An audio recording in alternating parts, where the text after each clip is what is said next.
Now listen, MAGA, and I mean this from the bottom of my heart. I think you might need to sit these next midterms out. Not forever, not as punishment. Just long enough to do some reading. You got heart, Lord knows you got heart. Nobody's taking that away from you. You had an idea about what this country needed. You had a picture in your head of a strong leader, a straight talker. A guy who'd blow the whole rotten thing up and hand you back something real.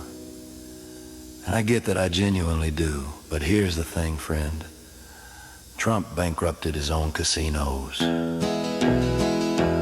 Now, I don't want to dwell on that, but I also kind of do. Because the casino is the one type of business that is structurally, mathematically, almost cosmically designed to make money. The house always wins. That's not a saying, that's a business model. He actually lost money at it. And his university that evidently turned out to be a fraud. And then he told you the election was all rigged. 60 courtrooms looked at it all with 60 judges. Many of them his own appointees looked at the evidence and said no. And he convinced you they were all against him. All of them.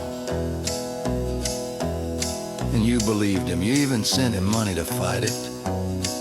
Darling, he has his own private jet.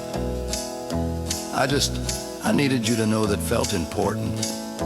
And that hat you wore with such pride, made in China, God love you. And you looked at all of it and said, now there's a businessman. Bless your heart. Do you know what a strong leader actually looks like? Strength doesn't need you afraid, doesn't need you angry, doesn't need a brand new enemy every Monday morning to keep you from asking questions about last week. A strong leader makes you feel capable. Not chosen, not victimized, not special, capable. There's a difference. And I think somewhere deep down in the quiet part, the part that's not scrolling right now, you already know that. I'm not saying this to be cruel. That is not what's happening here.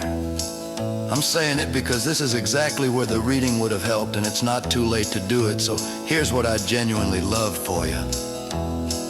Go find yourself a copy of the Constitution, not the one being sold for $6 at a rally next to the gold sneakers and the Trump steaks. The real one shouldn't be too hard to find. It's been around a while. Read the First Amendment. All of it. Not just the parts you like. Read the part about the press. Read the part about religion, all religions, and read it slow. Maybe pour yourself something, put on some Merle Haggard, take your time with it. Then flip on over to Article 2 and read about what a president is actually allowed to do before somebody's supposed to stand up and say, now hold on just a minute there, friend. Because here's the thing about checks and balances that I really need you to hear. They're not there to stop your guy. They're there because nobody is supposed to have a guy. That is the whole entire point. And while you're at it, take a civics class. I mean that as tenderly as a person can mean anything. The way a coach pulls someone aside after practice and says, hey, let's just work on the fundamentals a little before we put you back out there. Because the fundamentals matter. They matter a whole lot right now. Look up how a tariff actually works and who ends up footing the bill. Spoiler. And I'm sorry for being the one to tell you this, it's you.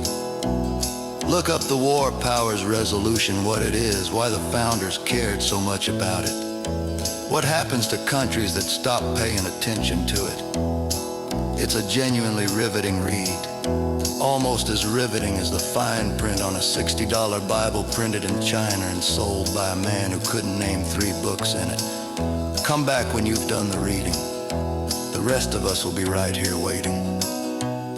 And when you walk back through that door, having sat with the difference between strength and performance, between patriotism and a red hat, between a leader and a grifter in an expensive suit, we are going to welcome you back like you never left.